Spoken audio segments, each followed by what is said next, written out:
diary. You know, I'm getting really tired of your shit. Why is it that every time I take a little break from mashing buttons, this game decides to fuck me in the asshole with something hard and sandpapery? Last time I played, everything was cool cucumbers, and spring had come to the mountain. But when I saved, nothing fucking saved! I went back to tie up loose ends, and the fucking snow was back, and the Gorons were still morons, and holy fuck, I had to complete the snow temple again. It's fine. I just won't ever stop playing. I'll just play straight through until I see those credits. It's fine. It's fine. This time when I finished the temple, I didn't dilly-dally, and I went straight to the Goron village where I found the lead singer of Smash Mouth holed up in a cave too small for him. Hey now, you're an all-star. He wanted me to carry experimental explosives all the way to the edge of the village to blow up some rock blocking the Gorons from racing. Ugh. But you're rock eaters, though! You know what? Fuck it. Let's go. I lugged that bad boy to the right spot and blew their food to smithereens, and I entered the race just for kicks. The race was pretty fun, if it wasn't for the other Gorons bumping me off the track constantly. I guess these spikes don't count for much. Luckily, the baby officiating the race didn't hand out prizes until I won first place, on like the 5th try. Sorry, Charlie, your best wasn't good enough for the grand prize of... What is in this bottle? I went back to visit Nipple McGee and friends and handed over my prized bottle of Goron piss. They used it to put a sweet diamond pattern on my sword, and it was supposedly stronger, but I don't really trust these two assholes, so I'm not sure. It was finally time to leave the mountain for good. The next 2 places I needed to visit were blocked by barricades, and only one thing could help me get over barricades.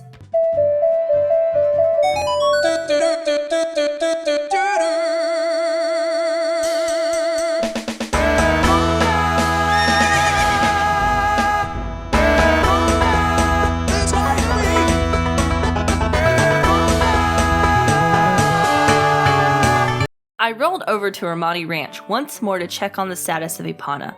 I started talking to Romani, the girl, not the ranch. And our conversation was normal until she randomly decided to be a spooky bitch. They are coming. Who's they? Every year, around the time of the carnival, goddamn aliens appear with their flashlight eyes and pincer hands and abduct the cows and turn them inside out. Who the fuck put aliens in my Zelda game? And you can try and smooth it over by calling them ghosts, but ghosts don't have spaceships. This is some straight up History Channel bullshit.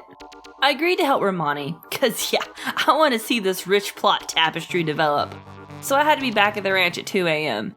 In the meantime, I got Ipana back, and she was just as janky as ever. But I did take her over to the Luigi Brothers farm, and entered her in a race. Those suckers didn't have a chance, and I stole a ninja hood from them. I actually spent most of the remaining time waiting outside of the barn.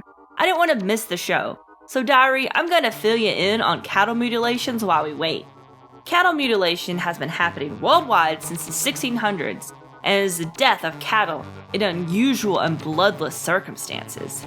Usually an eyeball, jaw flesh, tongue, or butthole have been removed, and most of the cuts appear to have been made by some sort of surgical instrument. There are a lot of conventional explanations for it, but more than likely it's because the UFOs are flying around Earth, turning cows inside out because they want to fuck the human race. Or so the internet tells me. Oh, look at that, it's 2 o'clock. Romani stayed inside the barn, and I agreed to actually go out and fight off the aliens because I'm an American and I ain't afraid of no alien scum. It wasn't too hard. Instead of using that tank of a horse, I just hung around the barn and shot them as they got closer. Eventually morning came, and the remaining aliens zipped away, off to terrorize some other children. Immediately Krima, Romani's oldest sister, is like, I think I'm gonna go to town tonight and leave you here all by yourself. Keep the cows company for me, will ya, sis? And I was like, yeah, I'll go with you too. So we totally left Romani alone to deal with the shock of fighting supernatural creatures. I awkwardly stood behind Krima and breathed down her neck while she drove the wagon like a car. I hate to break it to you, but donkeys don't have wooden steering wheels coming out of their asses, so I'm not really sure what you think you're doing. Everything was going great until we saw that someone built a fucking fence right in the road. Like, Who has time to build a whole fence? They had to lay stonework and everything. You know, for a game about running out of time, all of these other motherfuckers seem to have plenty of it. We were forced to take the path through the Gambo brothers' farm. Okay, so either everyone is weirdly after this sweet, sweet Romani Ranch milk, or these sisters pissed off the entire universe because everyone and everything is trying to make their lives miserable. Out of nowhere come the brothers chasing us with pitchforks. Good job hiding your identities by wearing the same fucking mask you gave me earlier. What a bunch of tools. We made it out alive and with the milk still intact. As a thanks for protecting her milk jugs, Creama gave me a cow mask. Great! I've always wanted to be the mascot for Chick-fil-A. Apparently though, it was a free membership to the milk bar in town.